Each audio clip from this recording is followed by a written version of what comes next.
और उसके बाद 26 जनवरी को भी हमने देखा किस प्रकार से देश ने कर्तव्य पथ पर नारी शक्ति के सामर्थ्य को, नारी शक्ति के शौर्य को, नारी शक्ति के संकल्प की शक्ति को अनुभव किया। और आज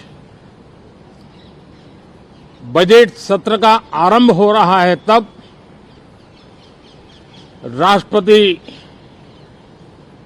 द्रौपदी मुर्मू जी का मार्गदर्शन और कल निर्मला सीतारमण जी के द्वारा इंटरिम बजट एक प्रकार से ये नारी शक्ति के साक्षात्कार का पर्व है।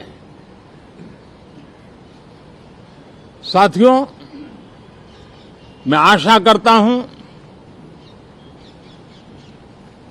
कि गत 10 वर्ष में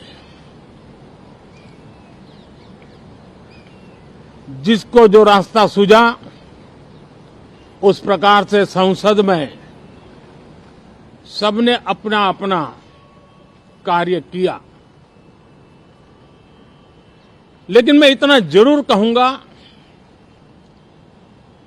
कि जिनको आदतन हुड़दंग करने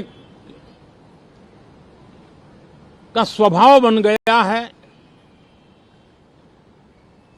जो आदतन लोकतांत्रिक मूल्यों का चीरहरण करते हैं, ऐसे सभी माननीय सांसद आज जब आखिरी सत्र में मिल रहे हैं, तब जरूर आत्मनिरीक्षण करेंगे कि 10 साल में उन्होंने क्यों किया। अपने संसदीय क्षेत्र में भी 100 लोगों को पूछ ले, किसी को याद नहीं होगा, किसी को नाम भी पता नहीं होगा जिन्होंने इतना हुड़दंग हो हल्ला किया होगा। लेकिन विरोध का स्वर तीखा क्यों ना हो, आलोचना तीखी से तीखी क्यों ना हो, लेकिन जिसने सदन में उत्तम विचारों से सदन को लाभान्वित किया होगा, उनको बहुत बड़ा वर्ग आज भी याद करता होगा। आने वाले दिनों में भी जब सदन की चर्चाएं कोई देखेगा, तो उनका एक एक शब्द इतिहास की तवारीख बनकर के उजागर होगा। और इसलिए जिन्होंने भले विरोध का किया होगा, लेकिन बुद्धि प्रतिभा का दर्शन कराया होगा, देश के सामान्य मानवी के हितों का कंसर्न दिखाया होगा, हमारे खिलाफ तीखे से तीखी प्रतिक्रिया की होगी, उसके बावजूद भी मैं अवश्य मानता हूं कि देश का एक बहुत बड़ा वर्ग,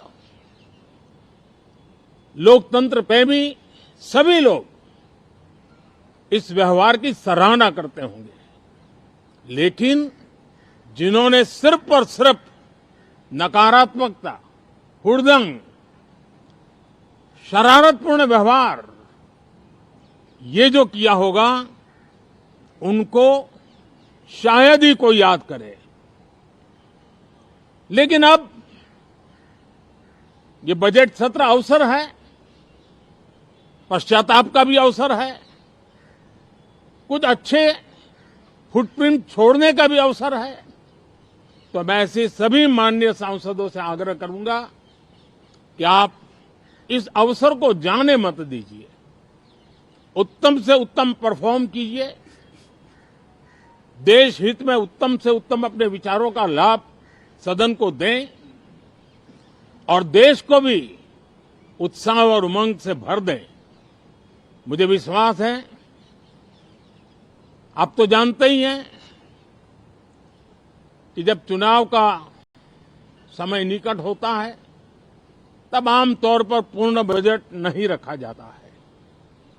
हम भी उसी परंपरा का निर्वाह करते हुए पूर्ण बजट नई सरकार बनने के बाद आपके समक्ष लेकर के आएंगे। इस बार एक दिशा निर्देशक बातें लेकर के देश की वित्त मंत्री निर्मला जी हम सबके सामने कल अपना बजट पेश करने वाली है। साथियों, मुझे विश्वास है कि देश नित्य प्रगति की नई नई ऊंचाइयों को पार करता हुआ आगे बढ़ रहा है। सर्वस्पर्शी विकास हो रहा है, सर्वांगीण विकास हो रहा है, सर्वसमावेशक विकास हो रहा है। ये यात्रा जनता जनार्दन के आशीर्वाद से निरंतर बनी रहेगी। इसी विश्वास के साथ फिर आप सभी को मेरा राम राम।